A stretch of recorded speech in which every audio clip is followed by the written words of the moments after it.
Les vidéastes qui ont du mal à trouver des clients ont tous le même point commun. Et ce point commun, ça n'a absolument rien à voir avec votre portfolio, avec votre matos, où vous êtes, ou encore vos compétences. Ce que j'observe, c'est qu'ils font exactement ce que tout le monde dit de faire. Dans cette vidéo, je vais te montrer les 5 erreurs que j'observe le plus souvent et t'expliquer aussi que en les corrigeant, eh bien, tu vas pouvoir facilement au moins tripler le nombre de tes clients. Alors si tu as l'impression que tu fais tout bien mais que finalement ça ne fonctionne tout de même pas, c'est qu'il y a certainement parmi ces 5 erreurs au moins une que tu réalises. Alors évidemment, c'est pas de ta faute si tu fais ces erreurs. Il n'y a personne qui t'a appris à devenir un bon entrepreneur, un bon chef d'entreprise, un bon vidéopreneur. Il n'y a personne qui t'a appris à vendre, à valoriser ton savoir-faire. Tu as certainement appris la vidéo déjà de manière totalement autodidacte et c'est déjà un accomplissement en soi. Mais c'est vrai que la partie business, eh bien, c'est quelque chose qu'on n'apprend pas à l'école, qu'on apprend aussi pour le coup difficilement autour de soi dans son environnement. Et finalement, personne ne t'a appris à vendre ton savoir-faire. Personne ne t'a appris à vendre tes vidéos. Tu as certainement suivi des conseils logiques qu'on voit beaucoup sur Internet, comme avoir un beau portfolio, avoir un site internet, publier sur les réseaux sociaux, avoir un prix bas pour commencer. En réalité, ces conseils, ils marchaient bien il y a 10 ans. Mais aujourd'hui, c'est plus réellement le cas. Il y a quand même de plus en plus de créateurs de contenu, beaucoup plus de vidéastes. Et finalement, tout le monde fait exactement la même chose pour obtenir bien pas grand-chose. En fait, ce que personne t'explique, c'est que le problème, ça n'a rien à voir avec ton talent. Le problème, ça n'a rien à voir non plus avec le marché. C'est juste que finalement, vous faites tous la même chose sans réellement valoriser votre savoir-faire, sans vraiment prendre les bonnes décisions qui ont vraiment de l'impact potentiellement pour votre business et pour vos futurs clients. Et donc, c'est un peu le chien qui se mord la queue. Ce que j'ai énormément observé, c'est que les vidéastes que je rencontre ont effectivement tous un vrai savoir-faire. Et ils se disent naturellement, mais en fait, si je suis bon, les clients vont venir à moi. Mais la réalité, c'est que c'est pas comme ça que ça fonctionne aujourd'hui. Parce qu'en fait, ton client, il va jamais chercher le meilleur vidéaste du marché. Lui, ce qu'il va chercher, eh bien, c'est un partenaire qui va être capable de comprendre finalement quel est son contexte, quel est son environnement, qu'est-ce qu'il a déjà réalisé, qu'est-ce qu'il pourrait potentiellement améliorer, qu'est-ce que vous pourriez faire ensemble pour qu'il ait un résultat. Et à partir du moment où toi, tu as eu cette capacité à faire ce travail-là, à faire la connexion entre sa réalité, son besoin, toi, tes compétences, les tendances, ce qui fonctionnerait, si tu fais cette connexion, bien naturellement, en fait, ton client, il se dira « Ok, j'ai envie de travailler avec toi ». Et non pas pour tes compétences techniques, mais juste en fait pour ton intelligence de contexte, ton intelligence de situation, qui fait que, en fait, monsieur le client, vous avez besoin de telle vidéo pour tel moment, pour tel résultat. Et si ça, tu es capable de le faire, naturellement, il va se passer quelque chose. Et donc, si tu veux vivre de la vidéo, ou si tu vis aujourd'hui de la vidéo, mais que tu souhaites aller encore un peu plus loin dans ton business et dans ton chiffre d'affaires, il faut que tu retiennes une chose. Ton client, tes futurs clients, ne te payent pas pour la qualité de ta vidéo. Ils te payent pour résoudre un problème grâce à la vidéo. Et le jour où tu comprends ça, où tu as vraiment ce petit shift, cette bascule, et bien pour toi, en fait, dans ton business, dans tes relations avec tes prospects, avec tes futurs clients, dans tes rendez-vous clients, peut-être dans les salons que tu participes, et même en échangeant avec d'autres professionnels, que ce soit des vidéastes ou autres, il y a absolument tout qui change pour toi. Allez, on commence avec les 5 erreurs. Je commence par la première, c'est le vidéaste qui dit absolument oui à tout le monde et qui est souvent considéré comme la bonne patte, le bon vidéaste qui se rend disponible, qui est clairement pas cher, qui est plus un gars sympa avec une caméra qu'un professionnel. Et ça, en fait, c'est une véritable erreur parce que ça vous joue des tours si vous lancez votre carrière, parce que ça va être difficile derrière d'attirer naturellement des clients qui sont OK pour aller un peu plus loin dans les projets et dans les budgets.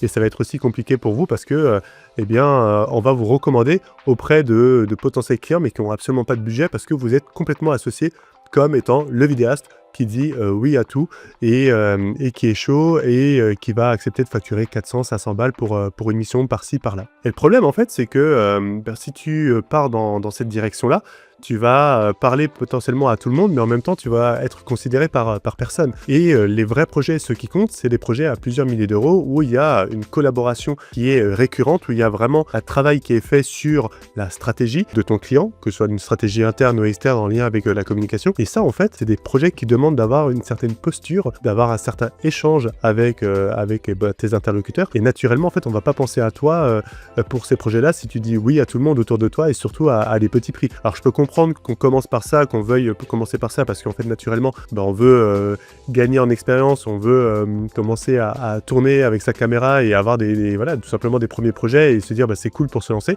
Effectivement, mais très rapidement en fait il faut s'arrêter, il faut très vite en fait mettre des limites, imposer un cadre auprès de son client. Il y a quelque chose que j'aime beaucoup dire, c'est que la liberté que votre client prend, c'est celle que vous lui donnez.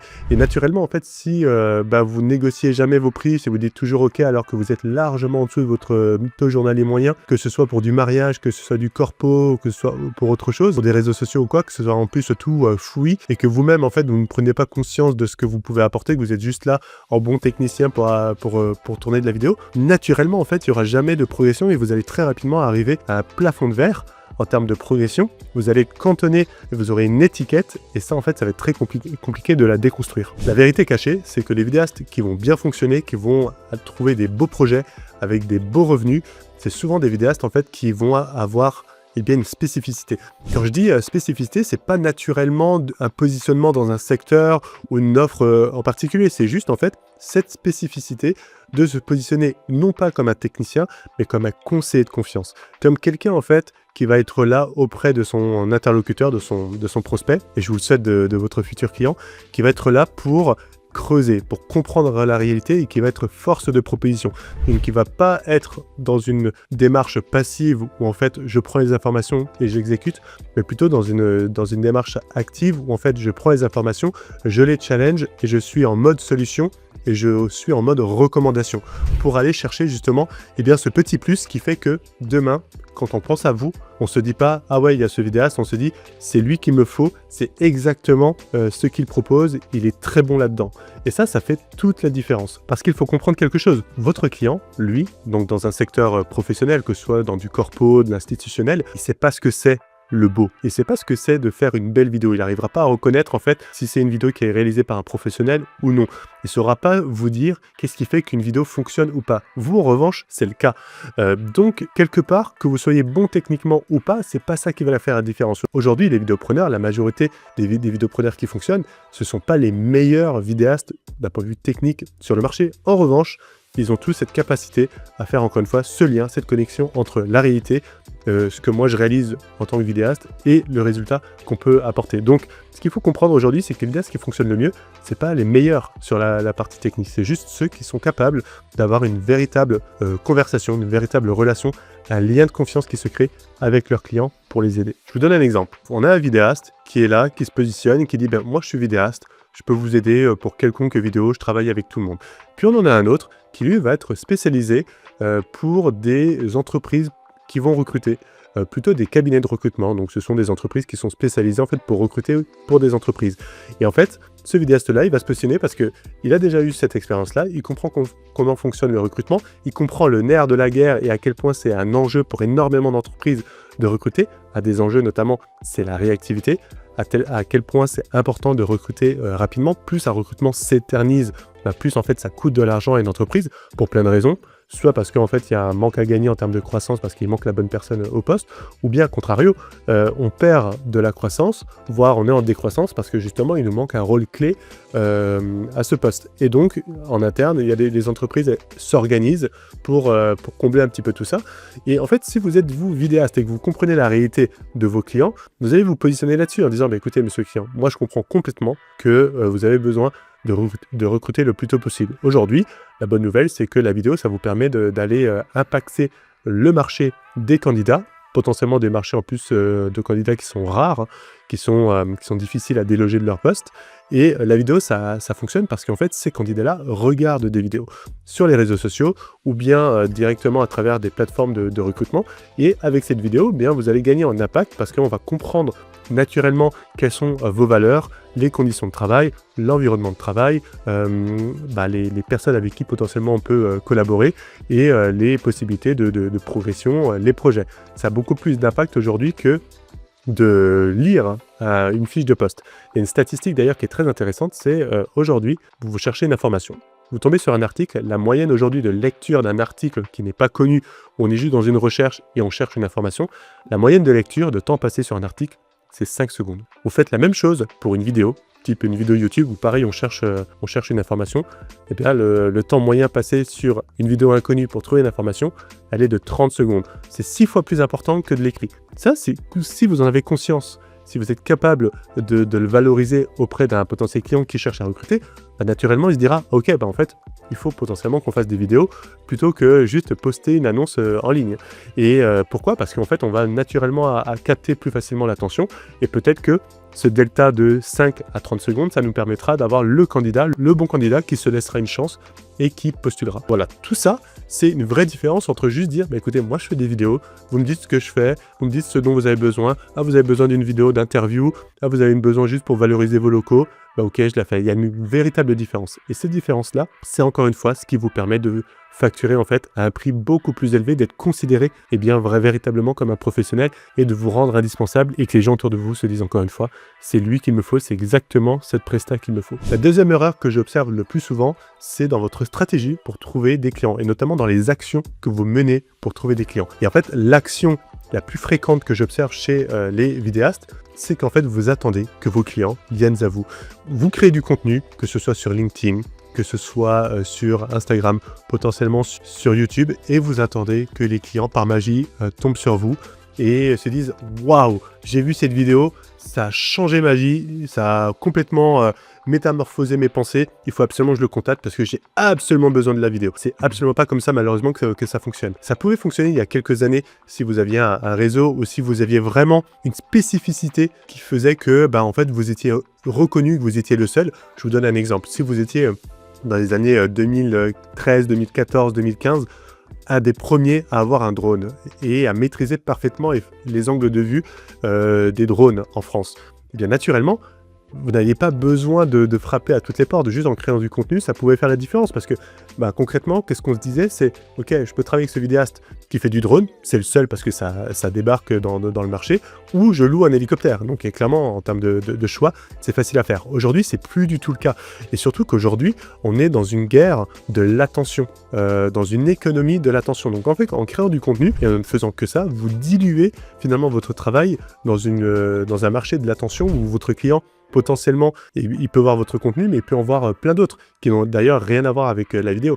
Ça, c'est le premier point. Le second point, c'est qu'il ne faut pas se tromper non plus de plateforme. Si vous créez du contenu sur Instagram alors que vous cherchez des entreprises dans les assurances, dans les banques, ça va être plutôt compliqué. Il faut plutôt aller tabler sur LinkedIn. J'aime bien rappeler que LinkedIn, c'est le réseau social des riches. C'est là où il y a de l'argent quand on parle de travail avec des entreprises, de B2B, de collaboration avec des clients qui sont des entreprises. Pourquoi c'est une erreur de créer que du contenu? Parce qu'en fait, vous allez créer du contenu, c'est super, et vous ne saurez pas avant des semaines, des mois, voire des années, quels sont les résultats de vos contenus. À quel point en fait il y a eu un impact, à quel point ça fait passer à l'action votre prospect, à quel point l'action est tellement puissante qu'il vous appelle, vous ne savez pas ça avant des semaines, des mois, voire parfois des années. Alors que si vous avez une stratégie qui est plutôt proactive, un peu moins finalement passive dans les actions, quand j'entends proactivité, je veux dire par là de directement contacter en fait vos prospects. Et pour cela, il faut trouver pour vous le bon véhicule de prospection. Il y en a plein. Il y a les mails, il y a participer à des salons, à des événements, il y a le téléphone, il y a aussi le porte-à-porte. Il y a plein de véhicules possibles. Le véhicule que je recommande, qui fonctionne le mieux, qui vous permet d'avoir des résultats le plus rapidement possible, c'est l'appel téléphonique. Pourquoi? Parce qu'en fait, en appelant vos prospects, eh bien, vous créez une relation. Il y a un échange. Il y a un échange entre deux êtres humains. Vous récupérez des informations, qu'elles soient positives ou négatives, mais vous récupérez des informations. Quand vous avez un prospect qui vous dit « Ah bah cool, merci de m'avoir appelé, mais là pour le moment, j'ai pas de besoin », vous avez une information. Quand vous créez un post sur LinkedIn, il n'y a pas de prospect qui va vous répondre, vous n'allez pas avoir un post avec 15 commentaires qui vous disent « Super, mais j'ai pas de besoin. » C'est pas comme ça que ça fonctionne.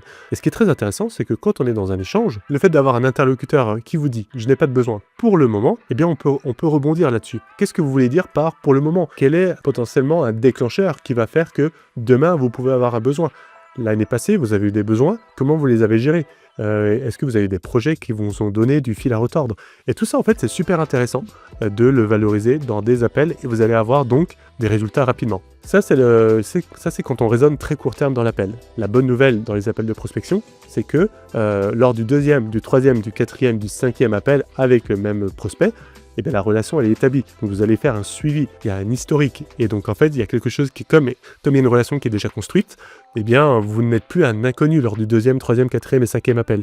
Et ça fait toute la différence versus uniquement du contenu. Surtout qu'il y a une donnée qui est très intéressante, c'est que vous avez 80% de chance de prendre un rendez-vous client avec un prospect au bout de votre 5e échange avec ce même prospect. La 3e erreur que j'observe, c'est en fait dans votre prospection, le fait de prospecter personne et tout le monde à la fois. Je m'explique. En fait, aujourd'hui, c'est très bien si vous faites de l'appel téléphonique, par exemple, ou si vous envoyez des mails ou des vocaux ou des messages sur LinkedIn. Si vous êtes au taquet là-dessus, que vous faites ça en volume, en réalité, c'est cool. Vous avez déjà passé un palier et félicitations pour ça. Le problème, c'est que envoyer 1000 mails à 1000 prospects, mais qui ne cochent pas toutes les cases du potentiel business, qui ne coche pas toutes les cases d'un potentiel client intéressant pour vous, et bien en fait c'est autant de bouteilles à la mer qui sont envoyées. Ce qu'il faut comprendre aujourd'hui, c'est que on a la chance de vivre dans une époque où on a Internet. Et Internet, c'est un outil qui est fou pour aller récupérer énormément d'informations en amont de votre démarche. C'est ce que j'appelle la qualification d'information. Vous pouvez savoir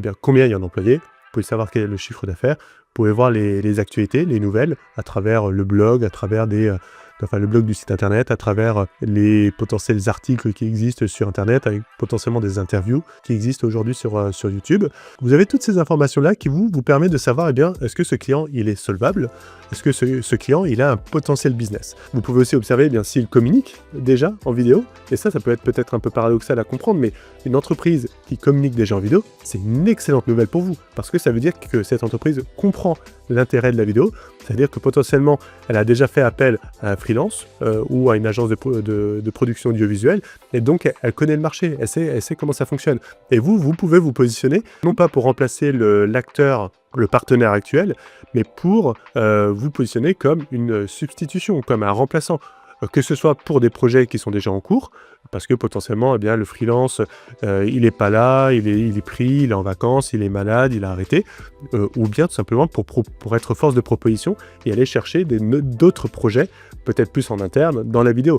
Encore une fois, ce client-là, il sait ce que c'est la vidéo, il comprend l'intérêt, donc il a tout intérêt il va vous écouter, versus une entreprise qui, elle, n'a jamais fait de vidéo et où il y aura un travail d'éducation, de sensibilisation à faire dans un premier temps. Donc il y a ces informations sur Internet. C'est important pour vous de définir en fait quelles sont les cases à cocher pour votre prospect pour se dire ok, je l'appelle ou je ne l'appelle pas. C'est ce que j'appelle donc le potentiel business, le définir en amont.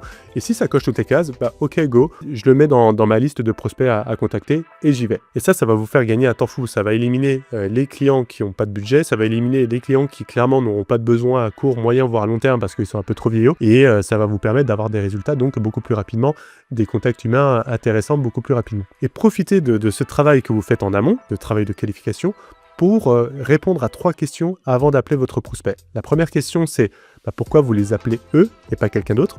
La deuxième question, c'est pourquoi vous les appelez maintenant. Et la troisième question, c'est pourquoi vous? Qu'est-ce que vous avez à apporter potentiellement à ce prospect? Et quand vous faites tout ça, vous allez voir que en fait, vous n'avez pas besoin d'avoir 15 000 personnes au téléphone avant d'avoir des résultats. Vous pouvez très bien avoir une dizaine de personnes bien qualifiées en amont au téléphone. Sur ces 10 personnes, vous allez prendre 2-3 rendez-vous. Sur ces 3 rendez-vous, il y a potentiellement une proposition commerciale qui sera envoyée.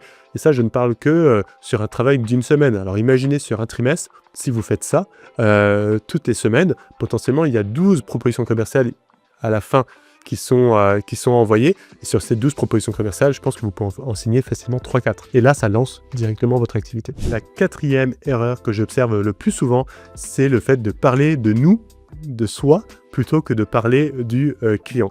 Il y a vraiment quelque chose qui est très très important là-dessus, qui est très puissant, c'est que le marketing, concrètement, c'est votre capacité à vous mettre dans les baskets de votre client. Et il y a un adage qui est très chouette qui dit que on a 2 oreilles et une bouche, c'est pour écouter 2 fois plus que l'on parle. À partir du moment où vous avez compris ça, il y a de beaux succès qui vous attendent, très clairement. Si vous faites ça aujourd'hui, c'est pas parce que vous êtes égocentré, c'est juste que vous avez besoin de vous rassurer, vous avez le sentiment qu'il faut absolument convaincre et vous allez souvent avoir le biais du technicien, de la liste de courses où vous allez parler de vous, de votre travail technique, de votre matos, du nombre de jours de travail, de pré-production, de production, de post-production, tout ce que finalement votre futur client s'en fiche. Lui, ça n'a pas d'impact pour lui de savoir avec quel matos vous travaillez, combien de temps ça vous prend pour réaliser cette vidéo. Ce que veut votre client, j'en ai parlé tout à l'heure, c'est que vous compreniez l'enjeu, que vous compreniez la situation, que vous soyez capable de faire une connexion entre voici sa situation, voici son besoin et voici moi, si on travaille ensemble, le résultat que je peux lui apporter, comment en fait je peux l'élever. Et à partir du moment où vous mettez ça en place, eh bien vous allez parler en question, vous allez poser des questions dans votre échange avec ce prospect, que ce soit en amont d'un rendez-vous client, dans un appel de prospection par exemple, ou bien pendant votre rendez-vous client. Vous allez parler en question pour récupérer des informations qui sont précieuses. Les informations précieuses à récupérer, c'est quoi l'échéance, c'est pour quand, comment en termes de process vous fonctionnez quand vous travaillez avec un partenaire, quelles sont vos attentes vis-à-vis de moi si demain on collabore ensemble, à quoi ça ressemblerait le succès à vos yeux grâce à cette vidéo, quel est potentiellement le budget, qui est le décisionnaire, c'est sur quel support de diffusion. Il y a tous ces éléments-là en fait qui naturellement en questionnant, eh bien, vous allez parler de votre prospect et ça va vous permettre de proposer la meilleure offre possible pour votre client. Il y a vraiment 2 étapes dans la relation avec un client. La première étape, c'est ce qu'on appelle la découverte, donc aller chercher ces fameuses informations, parler en question et écouter parce qu'on a deux oreilles et une bouche, et ensuite faire un lien. Ok, j'ai compris que votre besoin c'était ceci, cela, votre situation c'est ceci, cela, les contraintes c'est ceci, cela. Moi, ce que je vous propose, c'est qu'on fasse ceci, cela. Et si vous faites ça, vous allez encore une fois énormément vous différencier. Et je vous partage un conseil vraiment précieux pour vous aider à convaincre plus facilement les gens de travailler avec vous. C'est parler en bénéfice. Et généralement, vous allez plutôt parler en caractéristiques. Vous allez dire, écoutez, on va faire une vidéo, on va tourner dans vos locaux, on va tourner dans la rue, on va tourner dans les écoles. Et jamais vous allez parler du bénéfice de faire cela. Si vous êtes capable de faire les deux, d'expliquer ce que vous allez faire et derrière le bénéfice apporté à votre client, naturellement, en fait, vous allez sensibiliser votre client, il va mieux comprendre finalement l'enjeu et les tenants, les aboutissants, et va vouloir aller de l'avant. Et la 5e erreur que j'observe le plus souvent, c'est qu'on abandonne trop tôt. C'est que vous abandonniez trop tôt, notamment dans votre stratégie d'acquisition. Vous essayez des choses, par exemple des mails, vous envoyez 5-10 mails à 5 ou 10 prospects, et vous n'avez pas de réponse, ou vous n'avez qu'une seule réponse où on vous dit merci mais on n'est pas intéressé, et en fait très rapidement vous abandonnez, vous vous dites en fait ça marche pas, c'est pas ça la bonne stratégie, c'est pas pour moi, jamais je recontacterai ces prospects parce qu'ils m'ont pas répondu, ou il m'a dit qu'il n'y avait pas d'intérêt. C'est important de comprendre que dans le business, il y a une bonne nouvelle, c'est qu'il n'y a pas de statu quo. Une réponse que vous avez aujourd'hui, ce sera jamais la même réponse demain. Donc un prospect qui vous dit aujourd'hui on n'est pas intéressé, ça ne veut pas dire que demain, il ne sera pas intéressé. Un prospect qui ne vous répond pas aujourd'hui, ça ne veut pas dire que demain, il ne vous répondra pas non plus. Qu'est-ce que ça veut dire? Ça veut dire qu'il faut raisonner long terme. À partir du moment où vous décidez d'une action pour trouver des clients, par exemple la prospection téléphonique, juste appeler un prospect et ne jamais faire de suivi, ne jamais faire de relance, c'est littéralement un coup d'épée dans l'eau. Ça ne suffit pas. Tout à l'heure, j'en ai parlé, il faut 5 appels avec le même interlocuteur pour prendre un rendez-vous client. 5 appels sur 5 mois, 6 mois, 10 mois, 12 mois. Donc en fait, il faut être patient. Il y a 20% de vos projets que vous allez signer entre 0 et 3 mois. Et 80% des projets que vous allez signer entre 3 et 18 mois, entre le moment où vous rencontrez votre prospect, le moment où vous avez votre premier échange avec lui et le moment où ça signe. 18 mois, c'est beaucoup. Ça veut dire qu'en fait, à partir du moment où vous êtes juste sur une logique de j'envoie un mail pour essayer, j'appelle une fois pour essayer et je ne fais pas mes suivis, en fait, vous tendez vers une chance à 0% de signer. Donc n'abandonnez pas. Trouvez des clients à travers la prospection, c'est une stratégie long terme. Qu'est-ce que ça veut dire? Ça veut dire que vous semez des graines aujourd'hui et vous allez récolter demain, littéralement. Mais pour que ça fonctionne, il faut en fait semer régulièrement. Maintenant qu'on a ces 5 erreurs, je vais te partager un plan d'action à mettre en place immédiatement après cette vidéo pour te donner des chances justement de trouver des clients, quel que soit ton secteur, quel que soit où tu te trouves aujourd'hui en France ou en Belgique. La première chose, c'est que tu identifies ta cible. Identifie ta cible par rapport à son activité. Tu n'es pas obligé d'être ultra niché, des entreprises professionnelles dans ta ville, ça suffit, des PME par exemple, et par rapport au potentiel business. Tu fais le lien avec ces 2 facteurs. Deuxième plan d'action, tu en identifies 10 par semaine et tu les contactes. Et le troisième plan d'action, c'est tu définis ton véhicule de prospection pour les contacter. Si c'est du téléphone, tu les appelles et tu te dis c'est pas que du one shot, tu les appelles et tu fais un suivi au plus tard tous les 3 mois avant de prendre ton rendez-vous client. Si c'est par mail, tu envoies une séquence de mails, un premier mail, puis un deuxième mail, puis un troisième mail si tu n'as pas de réponse, un quatrième mail, et plus tu avances dans ta séquence, moins tu vas parler de lui, mais plus tu vas parler de toi en apportant de la valeur, en expliquant comment la vidéo, ça peut aider potentiellement ce client. Si tu réalises ça, tu verras que naturellement, tu vas commencer à avoir des résultats. Retiens une chose, il faut que tu fasses ça sur du long terme. Il faut que tu fasses ça sur plusieurs mois, peut-être même sur une année, voire 1 an et demi, pour que vraiment tu te donnes une véritable chance de signaler ta présence, de dire hey, moi j'existe, j'ai plein de choses à vous apporter, j'ai envie d'aider les boîtes autour de chez moi. Et ça prend du temps. Et une fois que tu es identifié, que tu commences à avoir tes projets, tu verras que l'équilibre ne sera plus le même et tu pourras moins prospecter et plus gérer tes projets parce que tu seras naturellement sollicité, parce que tu seras dans les recommandations. Avant que l'on se quitte, je veux juste que tu retiennes une chose, c'est que le marché, il est clairement pas saturé de bons vidéastes. Il est simplement saturé de vidéastes qui font tous la même chose pour trouver des clients, mais malheureusement, souvent, qui font des choses qui n'ont pas d'impact. Nous, aujourd'hui, avec les vidéopreneurs, on est sollicité toutes les semaines pour une collaboration vidéo qu'on transfère naturellement aux vidéopreneurs. Et je me dis à chaque fois, mais comment c'est possible alors qu'il y a des vidéastes partout aujourd'hui en France? Simplement parce que la majorité des vidéastes n'ont pas encore une fois appris comment trouver des clients et que vous avancez eh bien, les yeux bandés et souvent dans la mauvaise direction. Et la bonne nouvelle, c'est que tu n'es absolument pas en retard, tu n'es pas un raté, et qu'à partir du moment où tu as compris en fait comment faire pour aller dans la bonne direction, tu vas voir que naturellement, il y a plein de choses qui vont s'ouvrir à toi. C'est la fin de cette vidéo. Si ça t'a plu, si cette vidéo t'a aidé, n'hésite surtout pas à le dire en commentaire. Si tu as des questions, pareil, on y répond en commentaire. Et si tu souhaites aller un petit peu plus loin, tu verras que le premier lien qui se trouve dans la description, eh bien, c'est un lien vers une formation gratuite qui est complète et qui, pour le coup, te donnera énormément d'informations sur les piliers essentiels pour aujourd'hui gérer un business dans la vidéo. Sur ce, je vous dis à bientôt pour une prochaine vidéo. Soyez heureux et faites des clients heureux.